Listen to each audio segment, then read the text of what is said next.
everyone, it's Debra Poneman, founder of Yes to Success, where we provide knowledge and tools for you to live true success, ageless anti-aging for your brain, body, and future, and the Awake Method, because it's time for all of us to wake up.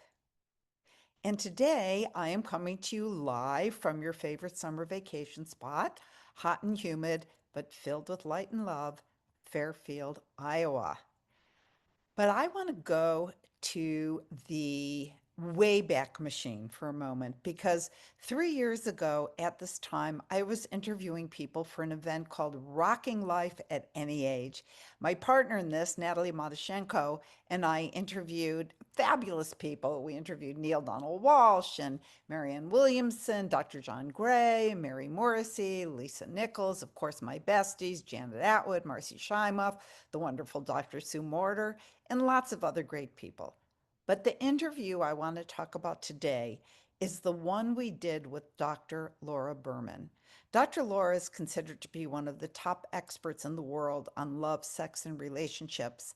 She has, I don't know how many New York Times bestsellers, and for many years she was a frequent guest on Good Morning America, The Today Show. She's been on Oprah, I don't know how many times, Rachel Ray.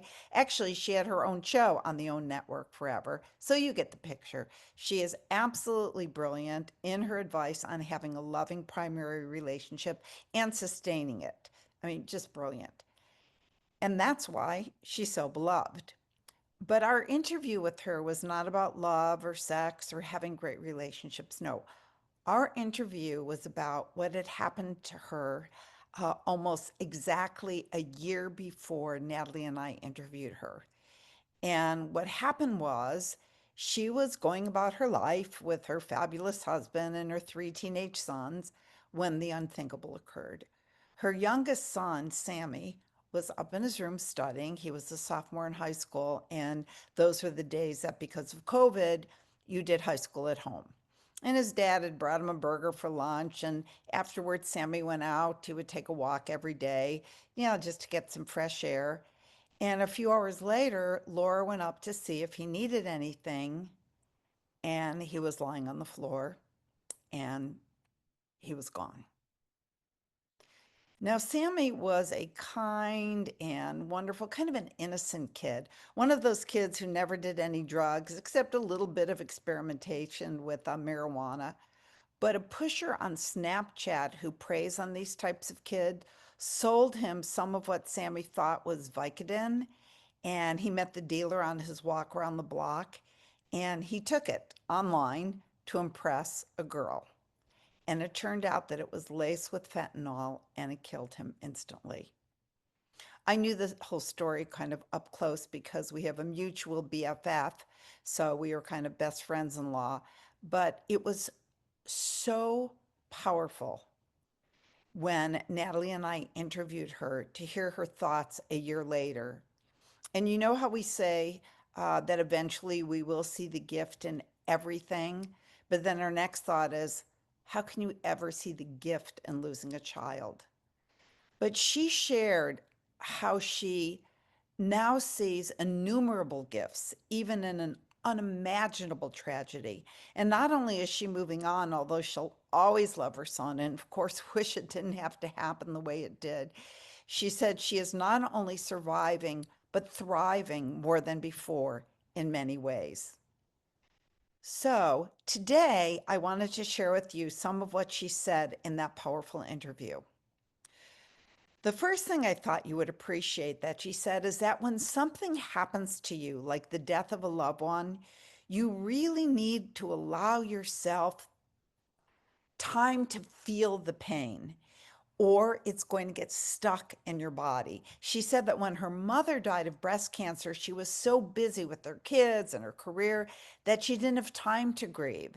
So she philosophized it away and moved on with her life. And within a year, those stuffed emotions manifested into her own breast cancer, in fact, in the same place as her mother's. Having had that experience, she said that this time she allowed herself to wail and to scream and to cry and do it so it wouldn't get stuck in her body. And she still does it when she needs to. She also said that when she let herself feel the feelings in her body and breathe into that area where the pain resided, she said that as she did, messages would come to her. And she even felt that some of the messages were coming from Sammy. So, again, from her experience, you need to rage and scream, pound your pillow, and when you calm down, breathe into the area and see if there's a message for you. But to me, the most amazing thing she said was that she feels she is a completely new person in one way since Sammy's death. And that is because a worst possible thing has happened to her. Now she feels there's nothing else to be afraid of. She said, I'm truly not afraid of anything. She added, and I quote, I even wrote it down over here, it makes me a little harshly honest at times because I don't give a shit what other people think anymore. I'm no longer a people pleaser. I can't do anything anymore that I don't have a full body yes to. There is a new freedom now in my life. And then she went on to share that when someone is struggling to make a leap that would feed his or her soul, they have no idea what's going to happen. They can soar, they can crash and burn. Before, because of the possibility of crashing and burning, she wouldn't take the leap. Now she leaps because she sees how insignificant most crashes and burns are compared to losing a child. She says something like, now I think, so what if the outcome isn't what I intended? She says she's now unapologetic about saying no to things she doesn't want to do. She used to think that if she said no, she'd lose her friends and all hell would break loose. But she can no longer do what she doesn't want to do. She says, how can you not thrive when you're not doing anything that you really don't want to do? And she said that she learned that people appreciate honesty and integrity more than they appreciate people pleasing. And you know what else? She turned her tragedy into an opportunity. She testified in front of Congress to get a bill passed called Sammy's Law. The bill is aimed at combating online drug dealers and predators who prey on kids through social media platforms so that no parent has to endure what she had to endure. And she also started an organization called Grieving Mamas and leads Love Mama grief meetups and retreats. And she has now touched the lives of thousands of grieving mamas and papas too.